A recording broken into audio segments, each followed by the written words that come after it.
Kolkata India का वह शहर है जहां पर हर कोई जाना पसंद करता है, क्योंकि कोलकाता फेमस है अपने प्राचीन मंदिर और वास्तुकलात्मक संरचनाओं के लिए, जैसे कि बिरला मंदिर, हावड़ा ब्रिज, इंडियन म्यूजियम आदि। लेकिन कोलकाता में कुछ ऐसी जगहें भी हैं जो फेमस हैं अपनी पैरानॉर्मल एक्टिविटीज़ के लिए। जी हाँ, ऐसी ही एक बिल्डिंग है कोलकाता में जो कि ब्रिटिशर्स के टाइम से वहाँ मौजूद है और जो कि एक हॉन्टेड जगह मानी जाती है। यह जगह है कोलकाता की the writers building. Writers building की हिस्ट्री बहुत पुरानी है। सन 1777 में इसको थॉमसन लियोन द्वारा डिज़ाइन किया गया था। ब्रिटिश राज के दौरान यह बिल्डिंग ऑफिस क्लर्क और जूनियर स्टाफ का कार्यालय थी। आज के समय में भी इसका महत्व कम नहीं है, क्योंकि आज के समय में भी यह वहाँ की सरकार का पावर हाउस है और कई तरीके के सरकारी काम वहाँ पर किए जाते हैं। लेकिन लोग बताते हैं वहाँ पर शाम 5 बजे के बाद कोई भी नहीं रुकता, क्योंकि यह वहाँ की प्रेत बाधित जगहों में से एक है। वहाँ आसपास काम करने वाले लोकल दुकानदारों और आसपास में रहने वाले लोगों ने बताया है कि इस बिल्डिंग से कई बार बिना हवा के खिड़कियों की खड़खड़ाहट की आवाज़ें, बंद कमरों से आती हुई टाइपिंग की आवाज़ें, दर्द में कराहते हुए लोगों की आवाज़ें, बहुत सारे लोगों के एक साथ जूते पहनकर चलने की आवाज़ें, जैसे मानो कोई आर्मी की टुकड़ी वहाँ मार्च कर गई हो, कई लोगों ने महसूस की और सुनी है। दिन में यहाँ सब कुछ नॉर्मल ही लगता है, लेकिन जैसे ही शाम होती है यहाँ पैरानॉर्मल एक्टिविटीज़ होनी शुरू हो जाती हैं, जिस कारण यहाँ कोई भी नहीं रुकता और जो यहाँ के सिक्योरिटी गार्ड हैं वो भी बिल्डिंग के बाहर ही बैठकर अपना काम करते हैं। रात में वो लोग भूल कर भी अंदर जाने की हिम्मत नहीं करते। सन 1970 के दशक में इस बिल्डिंग में मुंशी राम जी नाइट गार्ड की ड्यूटी करते थे, जिनका यह आर्टिकल आज भी इंटरनेट पर मौजूद है। उन्होंने अपने आर्टिकल में कहा है कि वो और उनके एक मित्र राइटर्स बिल्डिंग में नाइट सिक्योरिटी गार्ड के रूप में काम करते थे। तब तक शायद उन्हें यह नहीं पता था कि यह एक हॉन्टेड बिल्डिंग है।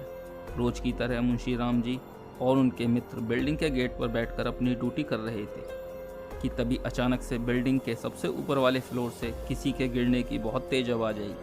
यह दोनों उस आवाज़ की दिशा में बिल्डिंग के अंदर गए और वहां जाकर इन्होंने सब तरफ देखा, लेकिन इन्हें वहां कोई नहीं दिखा।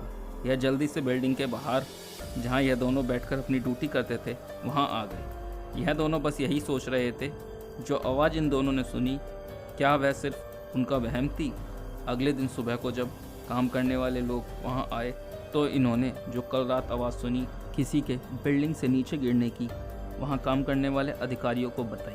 तब उन लोगों ने इन दोनों को बताया कि सिर्फ ऐसी ही आवाज़ नहीं, बल्कि और भी कई तरीके की आवाज़ें और डरावने एक्सपीरियंस लोग बाग यहाँ करते रहते हैं।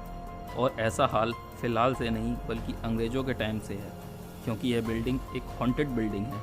इसलिए तुम लोग शाम 5 बजे के बाद सिर्फ इस बिल्डिंग के गेट के बाहर ही रहकर अपनी ड्यूटी किया करो, और अंदर से अगर किसी भी तरीके की आवाज़ सुनो तो उस पर ज़्यादा ध्यान मत देना, और भूल कर भी दिन ढलने के बाद तो इस बिल्डिंग के अंदर जाने की सोचना भी मत। हम लोगों के लिए भी इस बिल्डिंग के सिर्फ 4 ही फ्लोर खुले हुए हैं और सिर्फ इन्हीं फ्लोर्स पर काम किया जाता है। 5वां फ्लोर हम लोगों के लिए भी बंद किया हुआ है और ना ही वहाँ पर कोई जाता है।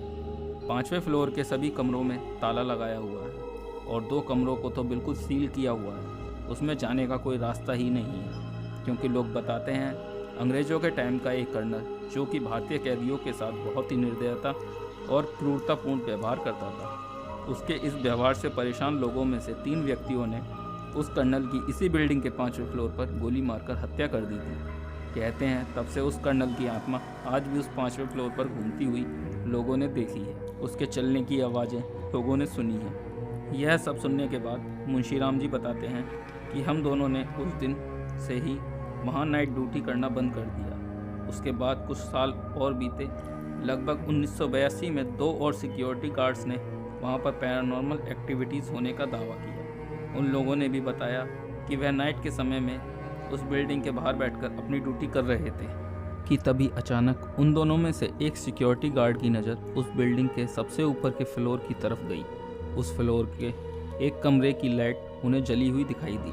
उस गार्ड ने दूसरे गार्ड से कहा कि देखो, उस कमरे की लाइट अभी तक जली हुई है, लगता है कोई अभी तक वहाँ काम कर रहा है। चलो उनसे पूछ कर आते हैं कि उन्हें चाय वगैरह तो नहीं चाहिए।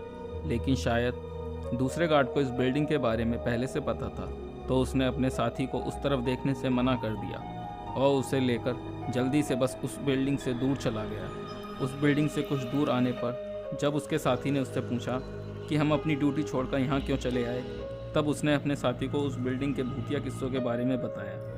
लेकिन उसके साथी ने उसका विश्वास नहीं किया और उसे कहा कि ऐसा कुछ नहीं होता, वापस चलो अपनी ड्यूटी पर। थोड़ी देर बाद वह दोनों वापस आ जाते हैं। उस बिल्डिंग के गेट के बाहर जहाँ उनकी ड्यूटी थी वहाँ पर बैठ जाते हैं। वह दोनों फिर से उसी फ्लोर के उस कमरे की तरफ देखते हैं जिसकी पहले लाइट जली हुई थी, लेकिन यह क्या, अब लाइट नहीं जल रही थी। तो वह सिक्योरिटी गार्ड दूसरे गार्ड से कहता है, देखा तुमने, जब यहाँ से गए थे तो उस कमरे की लाइट हम दोनों को जली हुई दिखाई दी थी, लेकिन अब वापस आए हैं तो वहाँ कोई नहीं है और लाइट भी बंद है।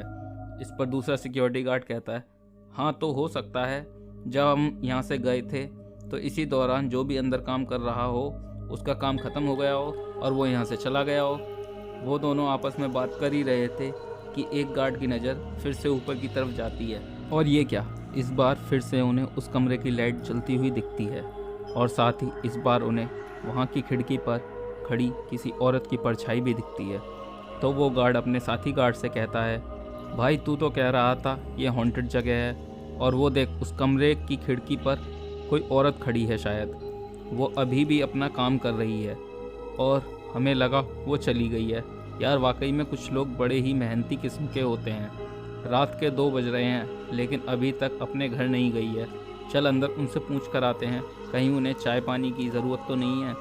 इस पर दूसरा गार्ड कहता है, भाई मैं तो कहीं नहीं जाने वाला, अगर तुझे लगता है तो तू ही पूछ के आ जा, लेकिन अगर मेरी माने तो तू भी कहीं मत जा, यहीं बैठ और 3-4 घंटे अपनी ड्यूटी ख़त्म करते हैं और चलते हैं यहाँ से। इस पर पहले वाला गार्ड कहता है, अबे भाई पूछ के आने में क्या बुराई है, बेचारी लेडीज़ है, कोई आदमी होता तो कोई बात नहीं थी, वो खुद भी नीचे आके अगर उसे कुछ चाहिए होता तो ले लेता, लेकिन वो एक औरत है, वो इतनी रात को अकेले नीचे भी नहीं आएगी, अगर उसे कुछ ज़रूरत भी होगी तब भी नहीं आएगी।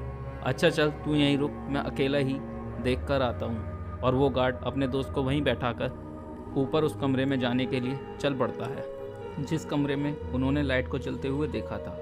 वो ऊपर जाता है और ऊपर के सभी कमरों को खोल खोल कर चेक करता है, तो ये क्या, ऊपर के किसी भी कमरे में कोई भी नहीं था। उस गार्ड को बड़ी हैरानी होती है ये देखकर कि किसी भी कमरे में कोई भी नहीं है, जबकि नीचे से उसने साफ साफ देखा था कि कमरे में कोई औरत है। अब वो वापस जाने के लिए चला ही था कि उसे बहुत सारे टाइपराइटरों के एक साथ चलने की बहुत तेज़ आवाज़ आना शुरू हो गई, या ये कह लो कि वहाँ की आत्माओं ने उसे खेल दिखाना शुरू कर दिया था। अब उसकी हिम्मत नहीं हुई कि एक बार और जाकर कमरा चेक कर ले, बस उसने भगवान का नाम लेकर वहाँ से निकलने का सोचा और थोड़ी देर बाद वो बिल्डिंग के बाहर निकलकर उस जगह आ गया जहाँ पर वो और उसका साथी ड्यूटी कर रहे थे। उसके पास आकर उसने अपने साथी को जो कुछ भी अंदर हुआ वो सब बताया। उसने कहा कि यार मैंने अंदर जाकर एक एक कमरा चेक किया, लेकिन वहाँ मुझे वो औरत कहीं नहीं मिली, पता नहीं वो कहाँ चली गई। और फिर अचानक से जब मैं वापस आ रहा था तो बहुत सारे टाइपराइटरों के एक साथ चलने की आवाज़ मुझे सुनाई पड़ी, लेकिन फिर मेरी हिम्मत नहीं हुई कि मैं फिर से जाकर देखूं, इसलिए मैं तो भगवान का नाम लेकर वहाँ से चला आया।